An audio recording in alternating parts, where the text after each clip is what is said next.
Hello दोस्तों, स्वागत है आपका अनअकैडमी के let's crack NEET PG platform पे। आज मैं फिर से आपके सामने एक नया टॉपिक लेके आया हूँ।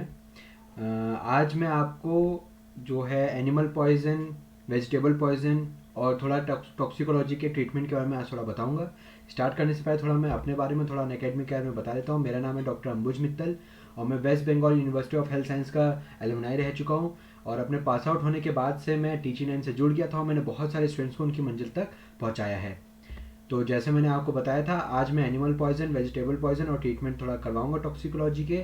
थोड़ा इन्वेस्टिगेशन के लिए भी थोड़ा सा मैंने एक दो क्वेश्चंस रखे हुए हैं। थोड़ा अनअकैडमी के बारे में बताया तो अनअकैडमी में भारत के टॉप एजुकेटर्स आपको जो है अलग अलग सब्जेक्ट्स के लिए नीट पीजी की तैयारी करवाएंगे। यहाँ पे अलग अलग सब्जेक्ट्स के लिए अलग अलग एजुकेटर्स अवेलेबल हैं। ये एजुकेटर्स आपकी स्पेशल क्लासेस भी लेंगे। यहाँ पे आप स्पेशल क्लासेस में आप 1-to-1 इंटरेक्शन कर सकते हैं। ये लाइव क्लासेस होती तो आप अपनी डाउट भी क्लियर कर सकते हैं। यहाँ पे आपके कुछ प्रॉब्लम्स हैं किसी सब्जेक्ट से रिलेटेड, तो ये भी यहाँ पे आप क्लियर कर सकते हैं। यहाँ पे मॉक टेस्ट होते हैं। इन मॉक टेस्ट के थ्रू आप अपनी प्रिपरेशन का इवेल्युएशन कर सकते हैं। यहाँ पे फ्लेक्सिबल शेड्यूल्स हैं। आपको डेली एक ही टाइम पे आके हमसे जुड़ना नहीं पड़ेगा। आप अपने हिसाब से आप यहाँ पे हमसे जुड़ सकते हैं। अगर मैं एग्जांपल लूँ इंटर्न्स का, तो इंटर्न का डेली अलग अलग शेड्यूल्स होता है, तो वो जब भी फ्री हो वो हमसे जुड़ सकते हैं।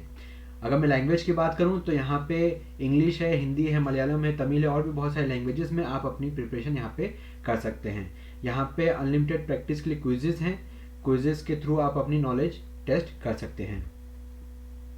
जैसे मैंने आपको बताया था, स्पेशल क्लासेस में आप जो है चैट कर सकते हैं एजुकेटर्स के साथ, 1-to-1 इंटरेक्शन कर सकते हैं। अगर आपको कुछ किसी चीज़ का डाउट है, अगर आपको किसी टॉपिक के अंदर कुछ प्रॉब्लम है, तो आप यहाँ अपने एजुकेटर्स के साथ आप पूछ सकते हैं। अगर आप बहुत ज़्यादा रिमोट एरिया में भी रहते हैं तो भी आपको घबराने की कोई बात नहीं है। आपको बस इंटरनेट कनेक्शन चाहिए और आप हमसे जुड़ जाएंगे। इसका मतलब ये हुआ learn any time anywhere.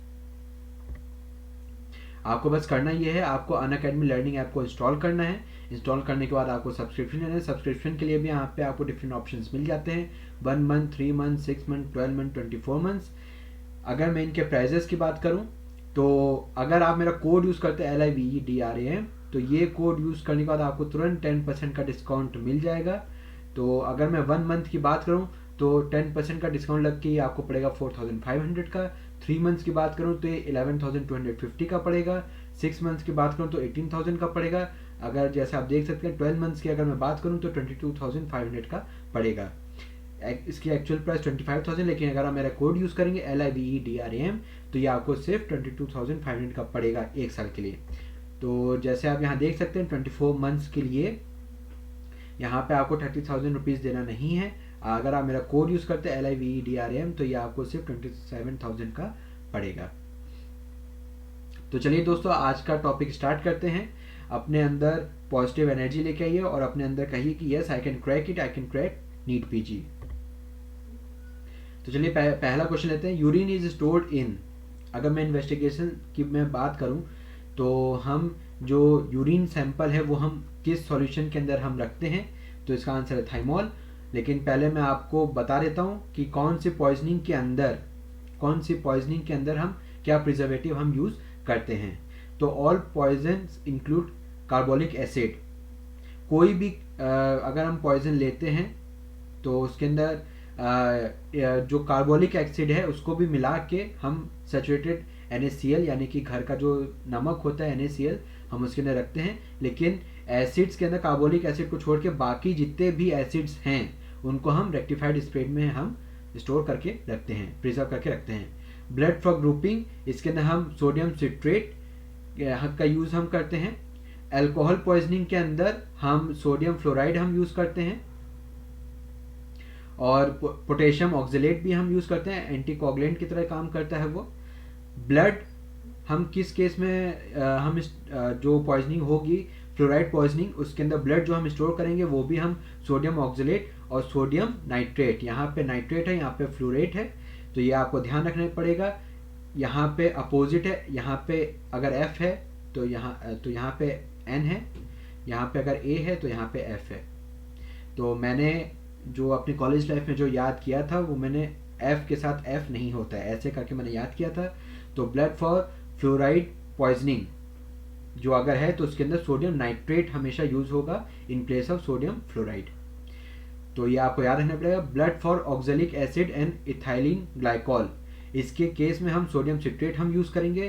Carbon monoxide poisoning के अंदर हम लिक्विड पैराफिन हम यूज करेंगे। जैसा क्वेश्चन में पूछा गया था यूरिन, यूरिन के लिए हम क्या चीज यूज करते हैं, थाइमॉल। हम यूरिन के लिए कॉमन सॉल्ट भी यूज कर सकते हैं, रेक्टिफाइड स्प्रिट भी यूज कर सकते हैं, लेकिन कॉमनली जो यूज होता है वो थाइमॉल यूज होता है।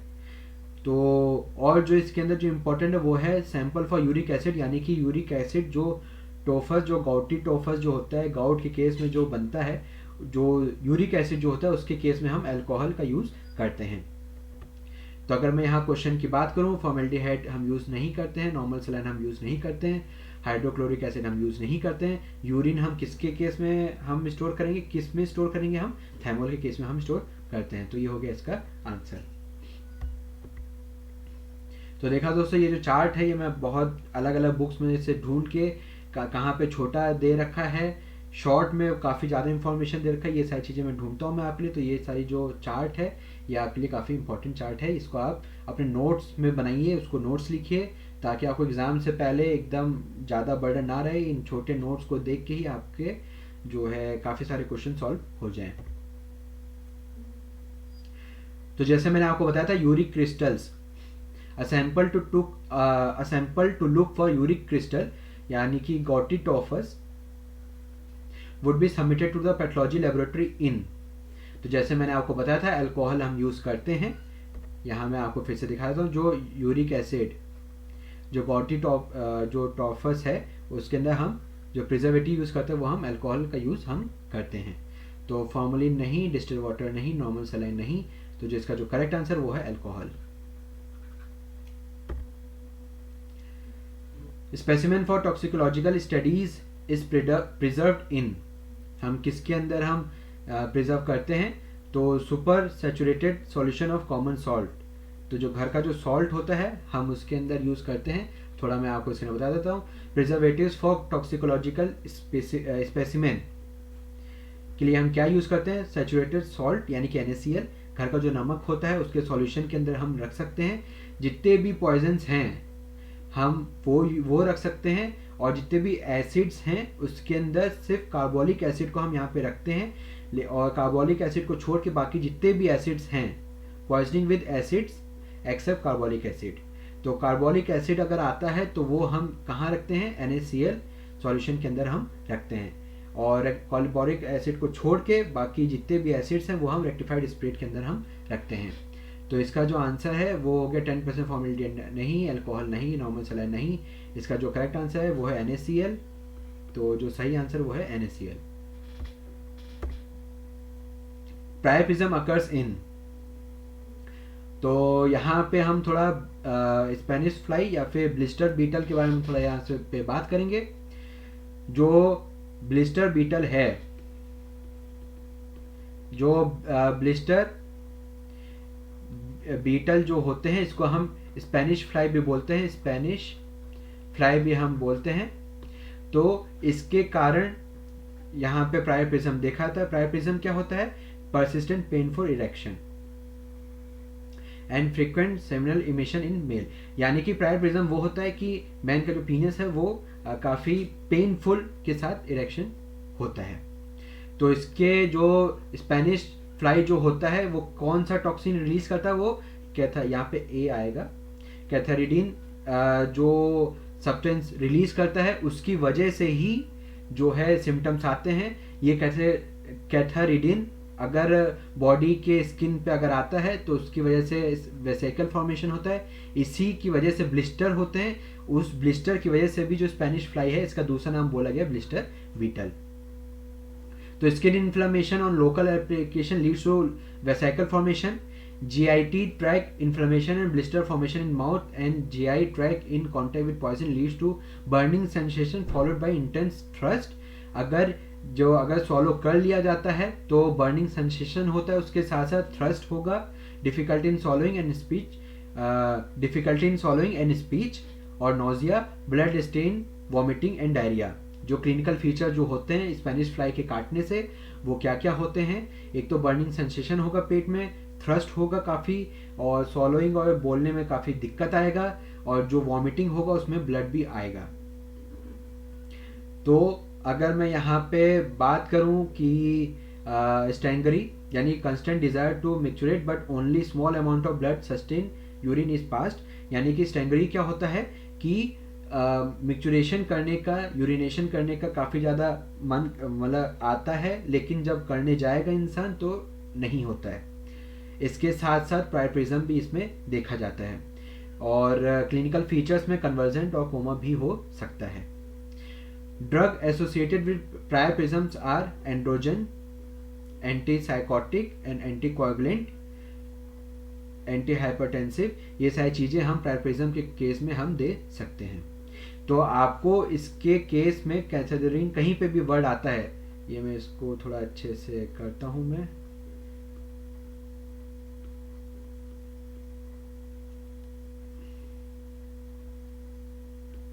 हाँ, तो कहीं पे भी अगर कैथेड्रिन अगर आपके सामने वर्ड आता है तो आपको सिर्फ स्पेनिश फ्लाई या फिर ब्लिस्टर बीटर इसका दूसरा नाम है, ये वर्ड आपके दिमाग में बस आना चाहिए। तो प्रायरिज्म किस केस में होता है? स्पेनिश फ्लाई के काटने से होता है। तो प्रायरिज्म अकर्स इन स्नेक बाइट नहीं, रेती पॉइजनिंग नहीं, कैथेड्रिन पॉइजनिंग हाँ, एरिथ्रोनिक पॉइजनिंग नहीं। तो इसका जो करेक्ट आंसर है वो है C. Characteristic feature of poisonous snakes are all except. तो जैसे एनिमल पॉइजनिंग के बारे में मैंने आपको बताया था, इसके अंदर हम पहले लेते हैं स्नेक पॉइजनिंग। तो एनिमल पॉइजनिंग के अंदर पहला हमने लिया था स्पेनिश फ्लाई, दूसरा हम ले रहे हैं स्नेक पॉइजनिंग। तो स्नेक पॉइजनिंग के केस में क्या चीज़ कैरेक्टरिस्टिक फीचर इसके अंदर नहीं है, तो थोड़ा सा इसके बारे में थोड़ा सा जानते हैं। तो difference between poisonous and non poisonous snake. तो जो पॉइजनस स्नेक होते हैं उसकी जो बैली जो होती है, उसके जो स्केल्स होते हैं, तो अगर मान लीजिए ये एक स्नेक है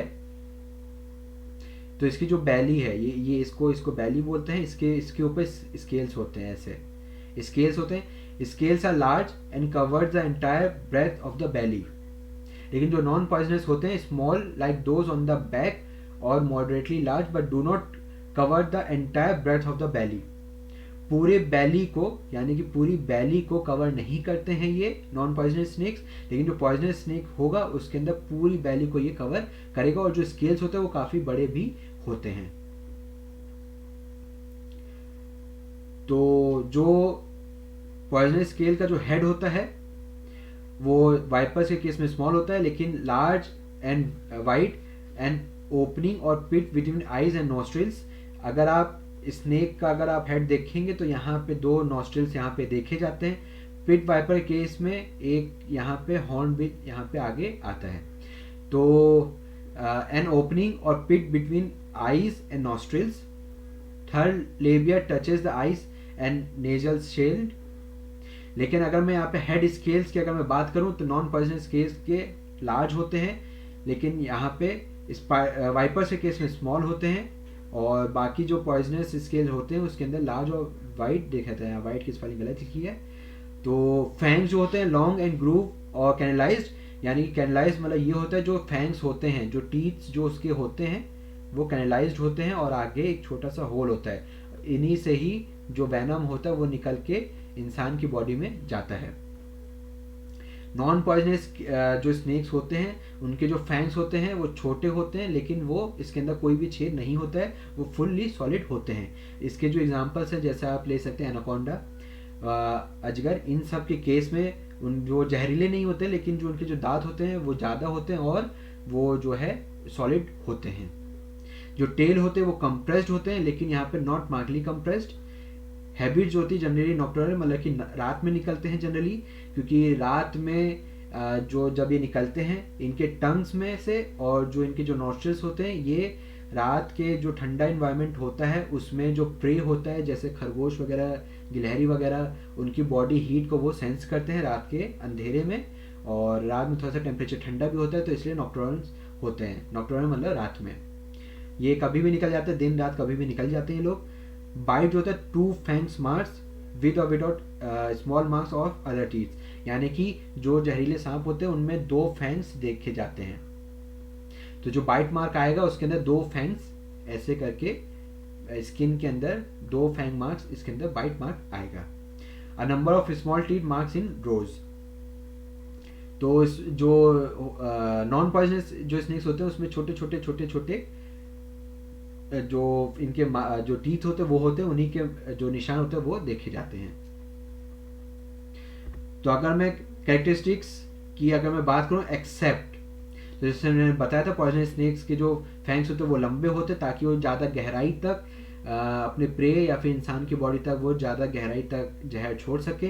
कंप्रेस्ड टेल मैंने बताया था रात में निकलते हैं ताकि रात के ठंडे इन्वायरमेंट में जो प्रे है उसकी हीट को वो सेंस कर सके।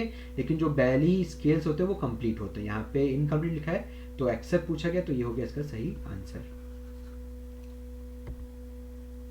तो देखा दोस्तों, इस छोटे से चार्ट से हमारे पूरा जो डिफरेंस है वो हमारा इसके अंदर सॉल्व हो जाते हैं।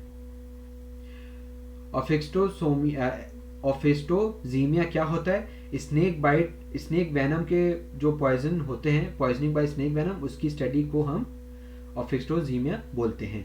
तो स्पाइडर बाइट नहीं, टिक बाइट नहीं, स्कॉर्पियन बाइट नहीं, तो इसका जो आंसर है वो हो गया सी। अ सी स्नेक इज, जो समुद्र का जो स्नेक होता है काफ़ी जहरीला स्नेक होता है वो। तो इसके बारे में थोड़ा यहाँ पे डिफरेंट वेनमस स्नेक के बारे में यहाँ पे थोड़ा सा जानते हैं। 3 टाइप के वेनमस स्नेक्स होते हैं इलापिड्स। इसके अंदर क्या क्या आते हैं? कोबरा, कोरल या फिर क्रेट।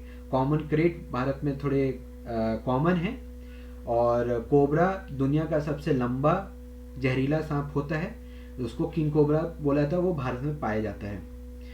जो दूसरी जो वेनमस जो क्राइटेरिया वो होते हैं वाइपर्स। तीसरा जो वेनमस क्राइटेरिया वो है सी स्नेक।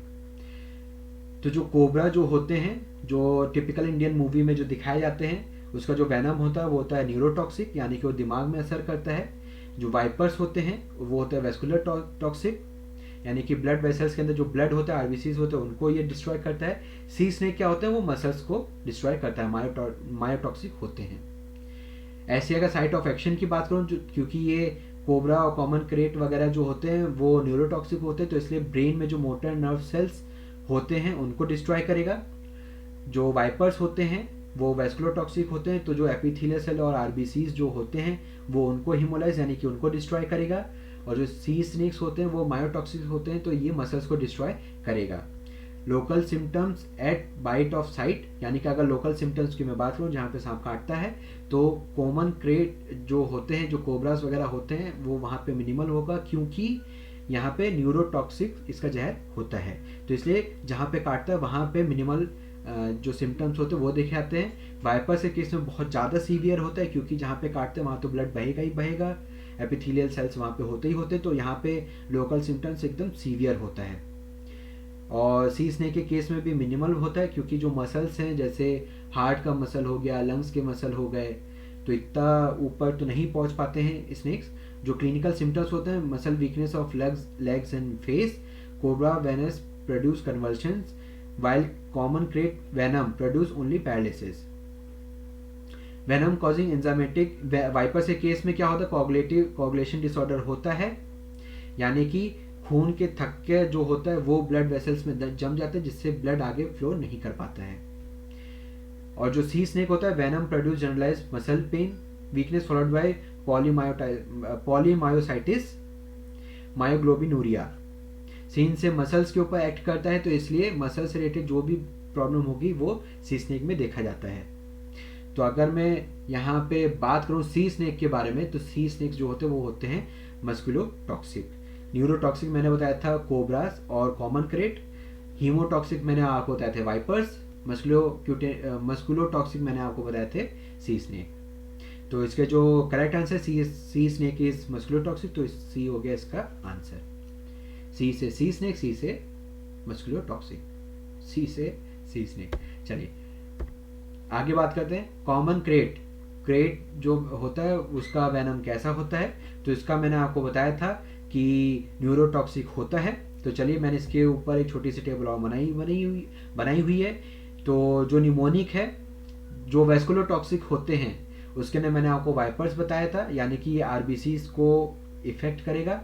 तो इसलिए जो निमोनिक है वो है V²। V से वेस्कुलोटॉक्सिक और दूसरा V से वाइपर। MS एम से मायोटॉक्सिक और एस से सी स्नेक, और बाकी जितने भी हैं क्रेट, कोरल स्नेक और कोबरा, ये सारे होते हैं न्यूरोटॉक्सिक, यानी कि ब्रेन के मोटर सेल्स के ऊपर इफेक्ट करेंगे। तो क्रेट जो होते हैं वो न्यूरोटॉक्सिक्स होते हैं। वस्कुलर टॉक्सिक V² मैंने बताया था, ये वाइपर के केस में देखा जाता है। हीमोटॉक्सिक और वस्कुलोटॉक्सिक, कार्डियोटॉक्सिक जो होते हैं वो होते हैं आपका क्या कहते हैं, ये सी स्नेक्स, वो सारे उसके मायोटॉक्सिक्स होते हैं। न्यूरोटॉक्सिक जो मैंने आपको बताया था वो होते हैं कॉमन क्रेट, कोबरा, तो बी हो गया इसका। न्यूरोटॉक्सिक्स जो होते हैं वो होते हैं कॉमन क्रेट। चलिए थोड़ा वेजिटेबल पॉइजनिंग्स के ऊपर आते हैं। हमने अभी एनिमल पॉइजनिंग हमने अभी ख़त्म किया, तो यहाँ पे अब आते हैं थोड़ा वेजिटेबल पॉइजनिंग के ऊपर। तो sin needles used to kill animal made of, तो जो एनिमल्स को मारने के लिए जो सिन निडल्स होती हैं वो किससे बनी होती हैं, तो इसका जो आंसर वो है रति। तो थोड़ा सा इसके बारे में जानते हैं। सिन निडल यानी कि सुई जो होते हैं used to kill animal are made of rati, जैसे मैंने आपको बताया था। तो रति और जो इसका जो दूसरा नाम है वो है एब्रस प्रिकाटोरियस। तो एब्रस के नाम से आप याद रखिए कि एब्रस की वजह से इसके अंदर से जो निकलने वाली जो लिक्विड है उसी को जो है आदि मानव जो लोग होते हैं वो सुई के ऊपर लगा लेते हैं और फिर एक पत्ता लेते हैं और उसे फूंक मारते हैं। एनिमल को जब जाके वो लगता है तो वो एक तरीके से वाइपर स्नेक वेनम की तरह वो एक्ट करता है। तो एब्रेस का जो जहर है वो एनिमल्स के अंदर एकदम वाइपर स्नेक की तरह जहर की तरह वो काम करता है। तो इट ऑल्सो कंटेन एब्रिन, तो एब्रेस के अंदर एब्रिन होता है जो कि हीमोग्लूटानिन होता है। और इसके अंदर जो याद रखने वाली जो चीज है, extract is injected into wound और under skin, poisonous symptom resemble viper bite. तो ये आपको याद रखना पड़ेगा। तो अगर मैं बात करूँ सिन निडल के अंदर क्या चीज यूज होता है, तो रति सीड्स यूज होते हैं, जिसको मैंने बोला था एब्रस प्रिकाटोरियस। तो धतूरा सीड्स नहीं, लेड पॉइजनिंग नहीं, आर्सेनिक नहीं, तो बी हो गया इसका आंसर। तो वेजिटेबल वाइपर स्नेक पॉइजन, जैसे मैंने आपको बताया था, जो एब्रस जो होता है उसका जो पॉइजन होता है वो एकदम वाइपर स्नेक की तरह रिजेंबल करता है। तो क्रोटन सीड नहीं, मदार नहीं, एब्रस सही है, सेमी कार्पस एनाकार्डियम नहीं। तो यहाँ पे जो सही आंसर है वो हो गया एब्रस। यहाँ पे सेमी कार्पस एनाकार्डियम है, तो थोड़ा इसके बारे में थोड़ा सा बता देता हूँ मैं। सेमी कार्पस एनाकार्डियम, इसको मार्किंग नट के नाम से जाना जाता है। Seeds are heart shape, black, containing irritants which is brownish but turn black on exposure to air. जो सेमी कार्पस एनाकार्डियम है उसका बस एक ही काम है, मार्किंग नट की तरह। तो जो इसका जो यूज है, use to produce artificial bruise. तो जो लोग क्या करते हैं, फेक जो है अपनी ब्रूज दिखाने के लिए, कोर्ट में अपने नकली घाव दिखाने के लिए मार्किंग नेट का यूज करते हैं, ताकि वो दिखा सके देखो हमें यहाँ पे चोट लगी थी किसी पर्सन के मारने के द्वारा। हालांकि वो ये फेक प्रोड्यूस करते हैं। तो जो फेक ब्रूज प्रोड्यूस करने के लिए जो सीड्स यूज करते हैं उसका नाम है भिलावानोल। तो भिलावानोल यहाँ पे यूज होता है। तो सेमी कार्डियस एनाकार्डियम का जो एक्टिव प्रिंसिपल है वो क्या है, सेमी कार्पोल या फिर भिलावानोल। भिलावानोल के नाम से ये ज़्यादा जाना जाता है। इसके साथ साथ ये क्या करता है, जूस अप्लाइड टू स्किन, जब स्किन के ऊपर जब हम इसका जूस जब हम डालते हैं तो इससे क्या होता है, produce irritation, painful blister, contain acid serum followed by itching and eczematous eruption, lesion resembling bruise which ulcerate and slough. यानी कि जैसे मैंने यहाँ पे बताया लीजन रिजेंबलिंग ब्रूज। तो कोर्ट में फेक ब्रूज या झूठी चोट दिखाने के लिए ये इसके सीड्स यूज होते हैं। तो सेमी कार्पस एनाकार्डियम मैंने यहाँ पे आपको बताया। तो चलिए थोड़ा क्रोटन सीड्स के बारे में जानते हैं। Average fatal dose of croton oil seed is, तो इसके लिए जो होते हैं वो 20 ड्रॉप्स यानी कि फिर 4 से 5 सीड्स के बराबर इसके लिए चाहिए। तो थोड़ा क्रोटन के बारे में थोड़ा सा बता देते हैं। इसको जमाल गोटा भी बोला जाता है, तो एक्टिव प्रिंसिपल इसके अंदर क्या है ये यहाँ पे दे रखे हैं, हालांकि इतने इंपॉर्टेंट है नहीं, क्रोटीन बस आप याद कर लीजिए। इसके अंदर जो मेन जो है, produce poisoning similar to ricin that is cause blistering on skin, severe gastro intestinal irritation, abdominal pain, vomiting and purging. तो जमाल गोटा ज़्यादातर जो है पर्जिंग यानी कि स्टूल सॉफ्टनर की तरह भी एक तरीके से लोग इसको लेते हैं, लेकिन अगर ज़्यादा क्वांटिटी में लिया जाता है तो ये जो है स्किन पे अगर डलता है तो ब्लिस्टर भी कॉज कर सकता है, और पेट में दर्द भी करेगा, वॉमिटिंग भी करेगा और पर्जिंग भी करेगा। तो इसका जो फेटल डोज है वो है 4 से 5 सीड्स या फिर 20 ml of oil is fatal in 4 to 6 hours. तो अगर मैं यहाँ बात करूँ 500 ड्रॉप नहीं, हैंडफुल ऑफ सीड्स नहीं, अबाउट 4 to 5 ड्रॉप्स नहीं, 20 ड्रॉप इसका सही आंसर, या फिर 4 से 5 सीड्स सही आंसर है। तो फेटल डोज के लिए क्या रहेगा, 4 से 5 सीड या फिर 20 ड्रॉप्स। चलिए थोड़ा फूड पॉइजनिंग के बारे में जानते हैं। The drug of choice for mushroom poisoning. तो मशरूम पॉइजनिंग के बारे में यहाँ पे थोड़ा सा जानते हैं। मशरूम पॉइजनिंग को अमेनिटा मस्केरिया के नाम से भी जाना जाता है। तो यहाँ पे अर्ली ऑनसेट पॉइजनिंग में जो अर्ली जो फीचर्स आएंगे, occurs within 15 to 30 minutes after injection of usually genus inosides mushroom, present with sign of muscarinic excess, parasympathetic system की तरह ये कॉज करता है। इस केस में एट्रोपिन ड्रग ऑफ चॉइस होता है। अगर मैं डिलेड ऑनसेट की बात करूं तो occurs in 6 to 12 hours after injection of Amanita phalloides, ये सब इसके बॉटनिकल इसके नाम हैं। लेकिन जो हमें याद रखने वाली जो चीज़ है वो है अर्ली ऑनसेट में एट्रोपिन ड्रग ऑफ चॉइस होता है, लेकिन डिलेड केस में atropine is of no value. ये चीज़ हमारे लिए बहुत इंपॉर्टेंट है। एंटी फाइलाडीन सीरम इज यूज्ड, हमें ये वर्ड हमें यहाँ पे याद रखना पड़ेगा। तो डिलेड के केस में एट्रोपिन यूज नहीं होता है, अर्ली के केस में एट्रोपिन यूज होता है।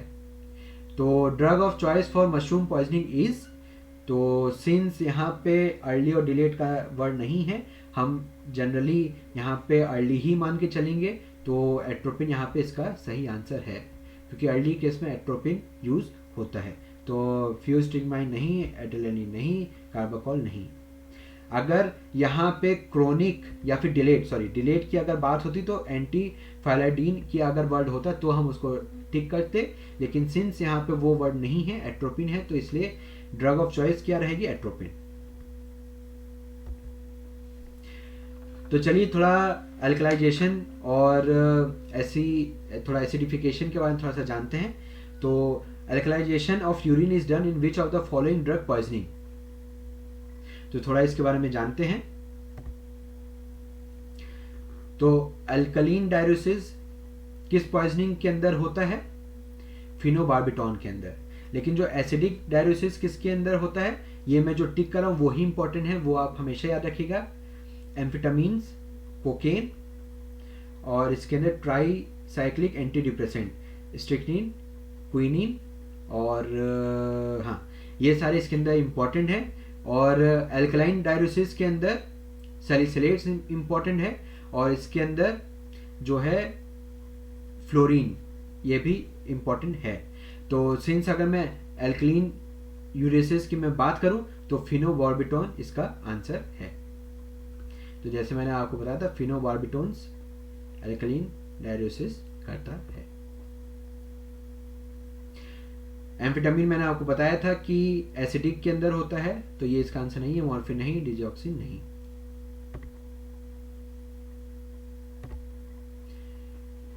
तो चलिए अब इसके अंदर बात करते हैं हीमोडायलिसिस के बारे में। हीमोडायलिसिस किस किस केस में करेंगे और किस किस केस के अंदर हम नहीं करेंगे।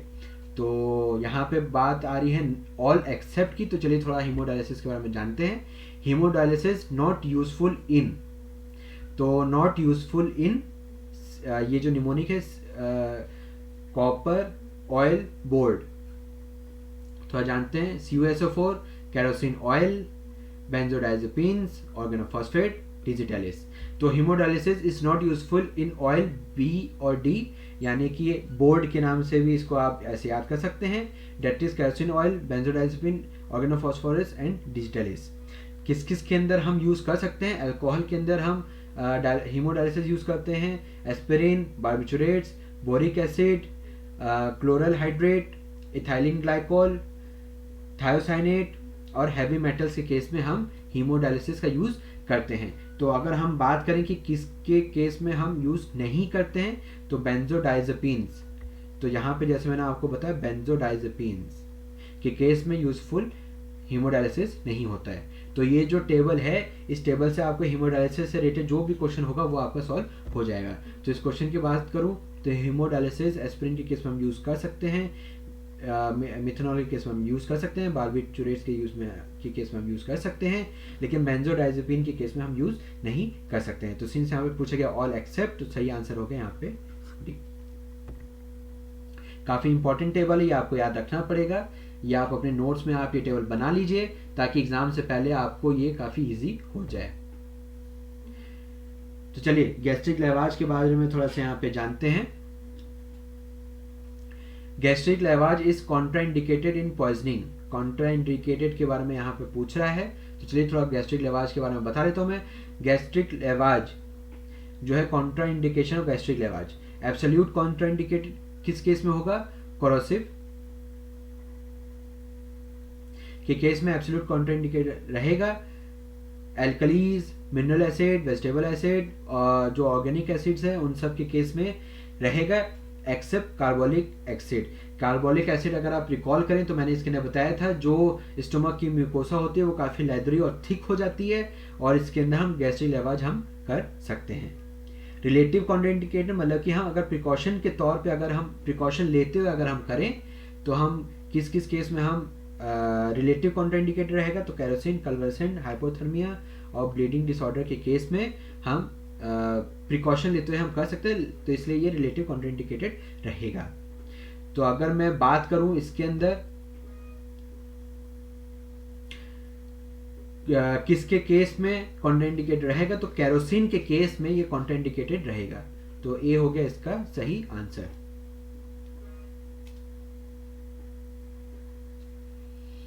ऑर्गेनोफॉस्फोरस, आर्सेनिक, मॉर्फिन, धतूरा, इन सब के केस में हम यूज कर सकते हैं। थोड़ा मैं गैस्ट्रिक लेवाज के बारे में थोड़ा सा मैं आपको बता देता हूं। गैस्ट्रिक लेवाज के बारे में मैं आपको थोड़ा सा बता देता हूँ। यहाँ पे गैस्ट्रिक लेवाज के अंदर जो सॉल्यूशन हम यूज करते हैं, कंटेंट जो यूज करते हैं, कंटेंट जो हम यूज करते हैं वो हम यूज करते हैं KMNO4। ये हम जनरली यूज करते हैं 1:5000 के रेशियो में, लेकिन अगर हम ओपीएम के केस में अगर हम बात करें तो 1:500 हम यूज करते हैं ओपीएम के केस में। दूसरा जो कंटेंट है वो हम निमोनिक यूज करते हैं SCST, एक ऐसे सोडियम बाइकार्बोनेट, C से है कैल्शियम, ये ऐसे सोडियम आयोडाइड, T से टैनिक एसिड। तो गैस्ट्रिक लेवाज का जो कंटेंट है ये होता है KMNO4 SCST। तो ये चीज आपको याद रखना। टैनिक एसिड क्या करता है? पॉइजन को प्रेसिपिटेट कर देता है।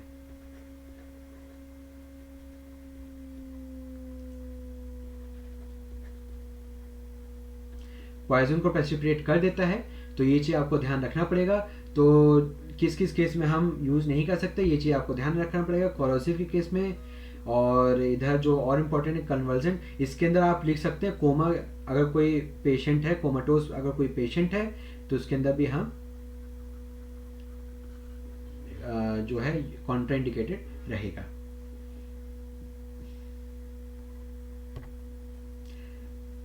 तो चलिए नेक्स्ट क्वेश्चन पे आते हैं। A female Lalita age 26 years accidentally taken 100 table of paracetamol. तो अगर मान लीजिए कि पैरासीटामोल की पॉइजनिंग अगर हो जाती है, किसी ने 100 से भी ज़्यादा अगर या बहुत ज़्यादा पैरासीटामोल की टैबलेट अगर ले ली है, तो ट्रीटमेंट ऑफ चॉइस क्या होगा? तो चलिए थोड़ा सा बता देता हूँ। In case of moderate to severe poisoning of paracetamol, N-acetylcysteine should be given, orally within 24 hours of overdose to prevent hepatic damage. Treatment of paracetamol poisoning, treatment इसके क्या है, गैस्ट्रिक लेवाज हम कर सकते हैं, वो यूजफुल रहेगा 4 घंटे से कम में। 2.5 litre fluid daily as paracetamol leads to fluid retention, तो इसलिए जो है फ्लूइड रिटेन करता है, तो इसलिए 2.5 लीटर से कम फ्लूइड हमें डेली देना रहेगा। तो जैसे मैंने आपको यहाँ बताया एन एसिटाइलसिस्टीन हमें देना रहेगा। ट्रीटमेंट ऑफ चॉइस है एन एसिटाइलसिस्टीन। हीमोडायलिसिस भी हम कर सकते हैं अगर अक्यूट रीनल फेलियर अगर हुआ है तो N acetylcysteine treatment of choice है। तो लेवाज विद चारकोल नहीं, डायलिसिस भी हम कर सकते हैं, लेकिन जो ट्रीटमेंट ऑफ चॉइस है वो एन एसिटाइलसिस्टीन है। तो डी हो गया इसका करेक्ट आंसर। तो चलिए एक्टिवेटेड चारकोल के बारे में यहाँ पे पूछा गया है। Activated charcoal is used in, तो चलिए एक्टिवेटेड चारकोल मैं आपको बता देता हूं मैं। तो activated charcoal best use in बहुत सारे पॉइजनिंग के केस में हम देख सकते हैं कि amphetamines, barbiturates, सिमिटिडीन, tetracyclines, opium, quinine, इन सभी केस में हम यूज करते हैं। मॉडरेटली एब्जॉर्ब किस केस में होगा, फिनॉल के केस में, पैरासीटामोल के केस में, कैरोसिन के केस में और सैलिसिलेट्स के केस में। और बिल्कुल भी यूज नहीं होगा एक्टिवेटेड चारकोल, वो होगा अल्कोहल, कोरोसिव, साइनाइड और हैवी मेटल्स और हाइड्रोकार्बन्स। इन सब के केस में एक्टिवेटेड चारकोल यूज नहीं होगा। तो अगर मैं बात करूं इस क्वेश्चन की, तो जैसे मैंने आपको बताया अल्कोहल बिल्कुल भी यूज नहीं होगा, तो ये नहीं है। बार्बिचुरेट्स इसका सही आंसर है। हैवी मेटल पॉइजनिंग नहीं, लेड नहीं।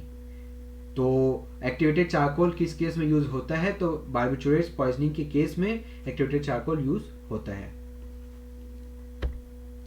तो ये टेबल काफी इंपॉर्टेंट है, ये आप याद रखिएगा, इसके नोट्स बना लीजिए ताकि एग्जाम से पहले आपको ये चीज रिकॉल करने में काफी आसानी हो।